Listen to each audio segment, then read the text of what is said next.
Hello दोस्तों, आप सभी का स्वागत है करंट अफेयर्स के आज के सेशन में। और आज है 19 जुलाई। तो चलिए शुरू करते हैं आज का करंट अफेयर। जो पहला क्वेश्चन है, हाल ही में भारत का कौन सा राज्य आदिवासी समुदायों पर केंद्रित पहली जीनोम अनुक्रमण परियोजना शुरू करने वाला देश का पहला राज्य बन गया है? तो ये है गुजरात। गुजरात के द्वारा जो है पहली बार जो पहला स्टेट बन चुका है जिसने आदिवासी समुदायों को लेकर के केंद्रित जीनोम अनुक्रमण परियोजना शुरू की है। और इस पहल का उद्देश्य ये है कि जो आदिवासी समुदाय हैं उनके हेल्थ रिस्क को आइडेंटिफाई करना, उनके लिए सटीक स्वास्थ्य सेवाओं को सर्विसेज को बढ़ावा देना। इसी के लिए ये योजना जीनोम अनुक्रमण परियोजना शुरू की गई है। नेक्स्ट है, हाल ही में किस प्रसिद्ध वैश्विक नेता को क्रोनिक वेनस इनसफिशियंसी नामक संवहनी रोग का पता चला है जो पैरों में सूजन का कारण बन जाता है? तो ये डोनाल्ड ट्रंप, इनको ये रोग हुआ है और इसमें पैरों में सूजन हो जाती है, टखने सूज जाते हैं। इन सब ये क्रोनिक सिरापर्क जो है, जब पैरों की सिराएँ जो है उससे ब्लड हृदय तक प्रभावी ढंग से नहीं पहुंच पाता है, इसके कारण से ये होता है। क्योंकि ब्लड फिर पैरों में जमा होने लगती है, पैरों की सिराओं में जमा होने लगती है, इसके कारण से पैरों में सूजन होने लगता है और बेचैनी हो जाती है। तो ये डिजीज़ पता चला है डोनाल्ड ट्रंप के बारे में कि इनको ये डिजीज़ हुई है। नेक्स्ट है, हाल ही में ब्रिटेन सरकार ने चुनावी प्रणाली में बड़ा सुधार करते हुए आम चुनाव में मतदान की न्यूनतम आयु घटाकर कितने वर्ष कर दिया है? तो दोस्तों, ये मतदान की जो न्यूनतम उम्र घटा करके ब्रिटेन सरकार द्वारा 16 वर्ष किया जा चुका है। और ये 2029 में होने वाले अगले आम चुनाव के लिए ऐसा किया गया है।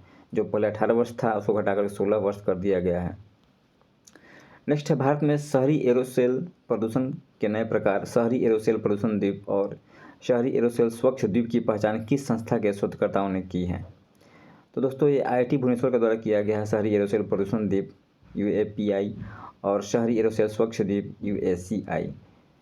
और इसका प्रमुख है कि जो IIT भुवनेश्वर के द्वारा शोधकर्ताओं के द्वारा ये किया गया है, दक्षिणी और दक्षिणी पूर्वी शहरों में जो है शहरी एरोसोल प्रदूषण द्वीप के रूप में, और उत्तर और उत्तरी पश्चिमी शहरों, खासकर जो गंगा सिंधु गंगा घाटी के मैदान के जो शहर हैं उनमें शहरी एरोसोल स्वच्छ द्वीप के ये खोज किया गया है।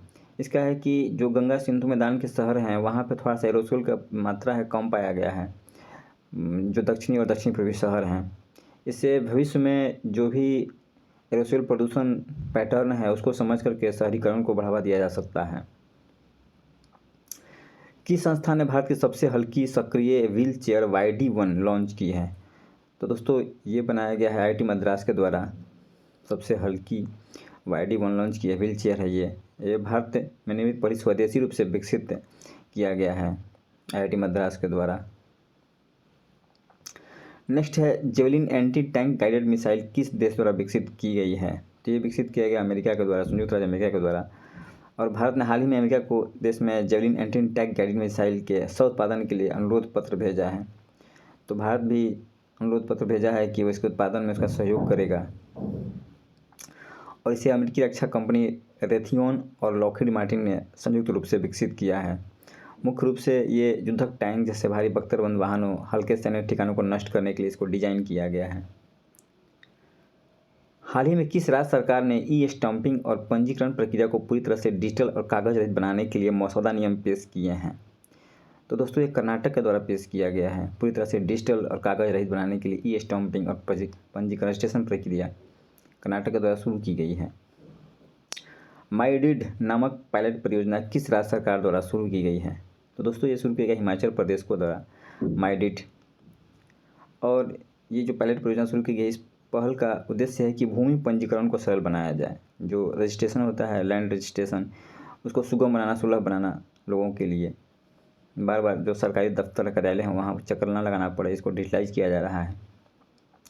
नेक्स्ट है, इजराइल ने 2025 में किस संचार उपग्रह का सफल प्रक्षेपण किया? तो ये किया है ड्रूव-1 का। इजराइल के द्वारा इसका किया गया है सफल प्रक्षेपण ड्रूव-1 जो है। और ये मुख्य रूप से ड्रूव-1 उपग्रह जो है ये भूस्थिर उपग्रह है जो पृथ्वी की भूमध्य रेखा यानी 36,000 किलोमीटर के डिस्टेंस पर रहकर परिक्रमा करेगा और इजराइल और उसके आसपास जो रीजन है उस पर निरंतर नज़र रखेगा। नेक्स्ट है, हाल ही में टेस्ला ने भारत में अपना पहला शोरूम किस स्थान पर खोला है? ये खोला गया है मेकर मैक्सिटी मॉल मुंबई में। टेस्ला का पहला जो है शोरूम खोला गया है और यहाँ टेस्ला की अब नई गाड़ियाँ मिलेंगी। नेक्स्ट है, हाल ही में दूसरे बिम्स्टेक बंदरगाह सम्मेलन का उद्घाटन किस केंद्रीय मंत्री ने किया? तो ये किया गया है सर्बानंद सोनोवाल के द्वारा जो है दूसरे बिम्स्टेक बंदरगाह सम्मेलन का उद्घाटन किया गया है सर्बानंद सोनोवाल के द्वारा विशाखापट्टनम में। और इसका जो थीम है भविष्य का मार्गदर्शन, नीली अर्थव्यवस्था, नवाचार और सतत भागीदारी। इसमें का प्रमुख उद्देश्य है कि समुद्री परिवहन सहयोग पर बिम्स्टेक जो कंट्री हैं उनके द्वारा AMTC जो है समझौता उसको क्रियान्वित किया जाए, उसको फलीभूत किया जाए।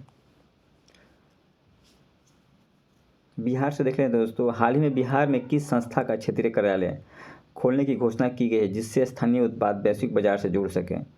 तो ये एपीडा का कार्यालय खोला जाएगा बिहार में। तो जो बिहार के स्थानीय उत्पाद हैं खास करके हॉर्टिकल्चर में, तो उनको एक वैश्विक बाजार मिल सकता है।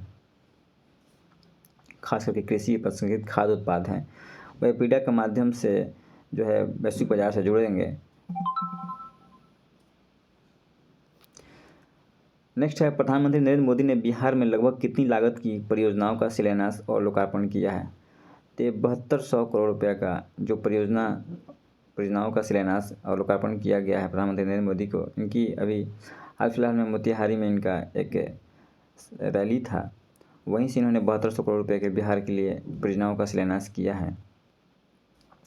इसमें इन्होंने 4 नई अमृत भारत एक्सप्रेस ट्रेनों का वर्चुअल हरी झंडी दिखाकर रवाना किया, जिसमें मोतिहारी आनंद विहार, पटना नई दिल्ली, दरभंगा लखनऊ और मालदा टाउन लखनऊ गया भागलपुर ट्रेन शामिल है।